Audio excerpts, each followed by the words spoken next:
Yo, what's going on, guys? So Shredder knows here. What's up, Foot Clan? It's a really interesting day we have here.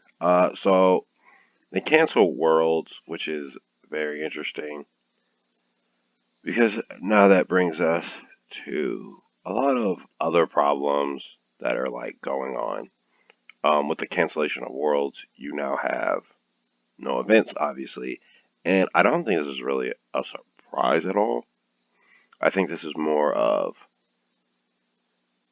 I think it's more of just a weird circumstance we're in because this is like a weird thing. This hasn't happened, this happens like every other 100 years, and I guess we just happened to catch it. But I was really excited for Worlds. Wasn't really excited for Nats though, because Nats was in Florida, and I was like, don't really want to go to Florida. Not a huge fan of Disneyland. Plus, I've already, when you've been there, it's a different feeling. Um, but Worlds, I was really excited for because one, I went to Nats last year and I really wanted to do, I really enjoyed my experience to an extent for what was Worlds, and I really wanted to, for Nats of last year in Pittsburgh, and I really wanted to experience that again in with going to Worlds this year, and I wanted to see like that was going to be interesting with the YCS and stuff like that. And then canceling it kind of sucks, that really sucks for people who actually went out, got their Worlds points, or were getting their World points, got their invites, and doing stuff like that. Um, yeah, so I can't really say I'm surprised by that fact. But now the interesting part is we don't, obviously, we're not having Worlds, which, if you look at it, if you think about it in this case, is, well, when's, like, there's no events, there's nothing going on, but we know the ban list is supposed to come out, and the ban list is supposed to drop like June 1st.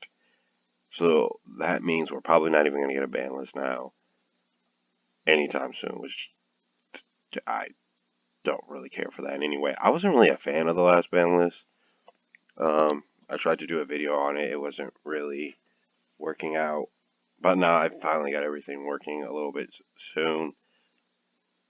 So I should be streaming soon also. I think I got that figured out. We tried to do that last night. It didn't work. But yeah, so I think what I'm going to do forward is I'm going to talk about the ban list, what I think may happen, and in my opinion, what are like really good decks. I'm doing this off the top, so yeah, let's start with there. So let's start with the ban list for sure.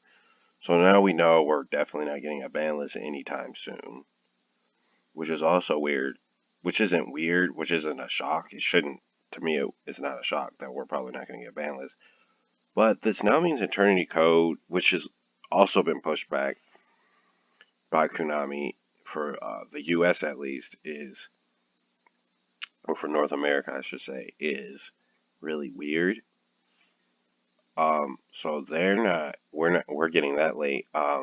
Europe is also weirder because if you look at it, where we got Secret Slayers, UA hasn't gotten it, and I guess over here they just keep buying out cards, which is weird because the pre-sale over there says it's like $30 less.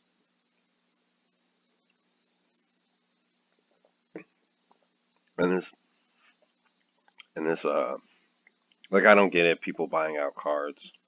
Because you don't really like in theory if you buy a card at 50, right? So you buy it at 50, you relist it, which now would be, let's say Golden Lord is a perfect example. You buy it, let's say you bought the pre-sale version of it at 50, right? And now it's probably gonna come like either today or tomorrow, and like I don't know how this is light play, but you're basically gonna if you want to play it, you're gonna play it. But if you're gonna relist it, you're relisting it at 87, 80, yeah, basically 87, 86 for a card that's not going to see play for a long period of time. And that's the other thing. Like this is a 3 of in the deck if you're playing whatever version you're playing. If what I've heard is if you're playing this version of the deck, it's a 3 of.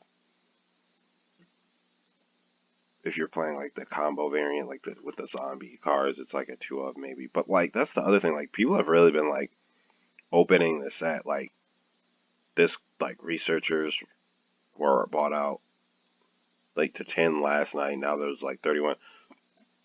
So people are really like ripping through this set. Like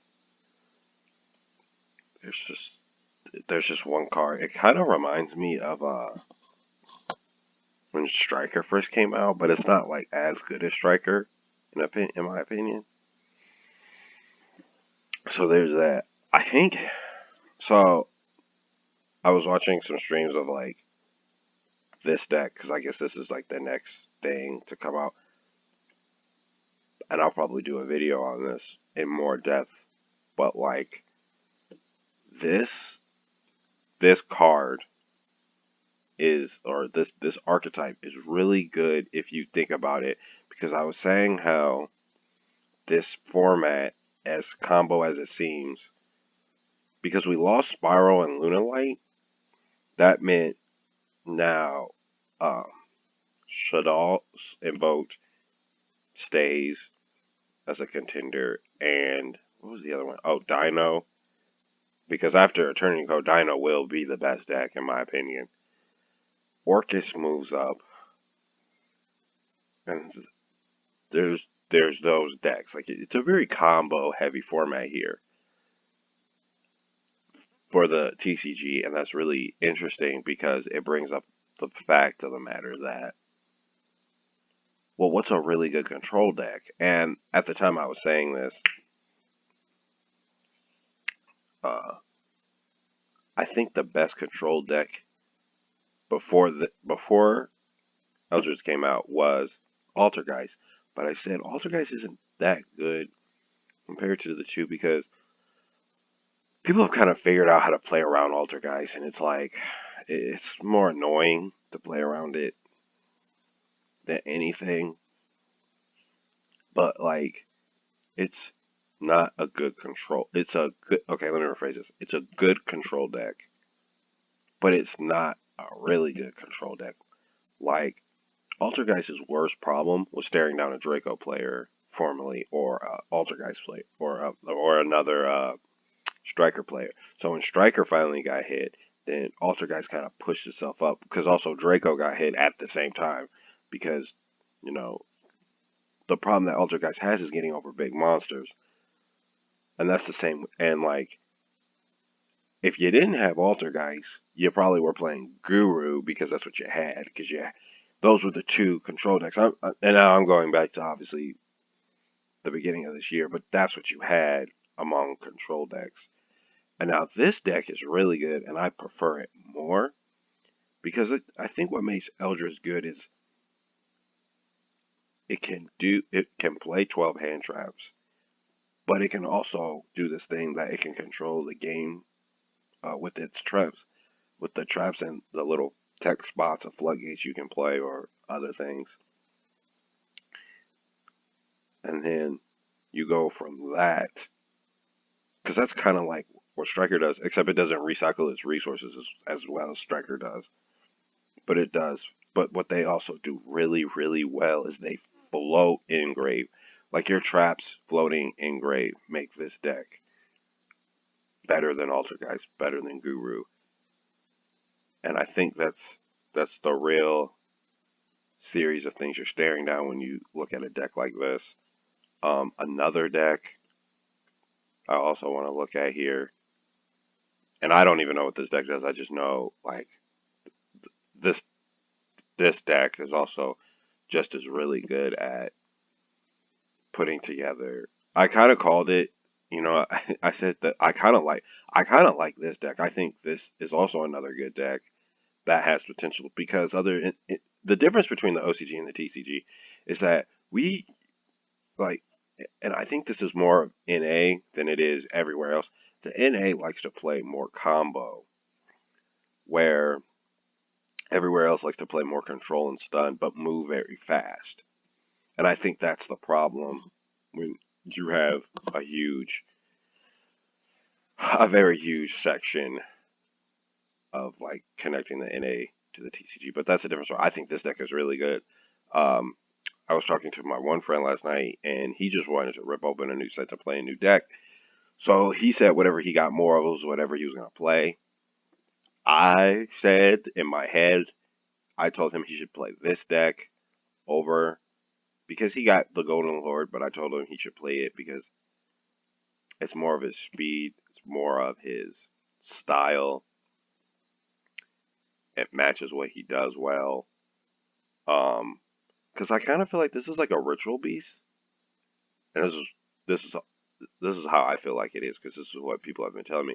It's more of a ritual beast with like light swing, like you mill cards to add like one card plus you a bunch of resources and stuff like that, and it's really good. And I feel like this is a Hinton. I feel like this is the sleeper in the format, and I'll do like a metagame breakdown where I feel like these decks really wide, but I feel like this is another one. With the metagame breakdown, I'll probably have that out in the next couple of days. I'll talk over that. But I feel like this deck and the Lich deck are really good. The other deck doesn't really do anything. I feel like this is great. It's a great, in theory, it's a great refresher. Um, I saw some people testing it on Twitch and stuff like that, and I could see it really picking up. So yeah, there's that. That's how I feel about the set. Um, hope everyone stays well, stay safe. Oh yeah, and stuff like that. Yeah. So and yeah, remember 2 per case. I guess that's how we're doing it now. So in the NA, everyone have a great day.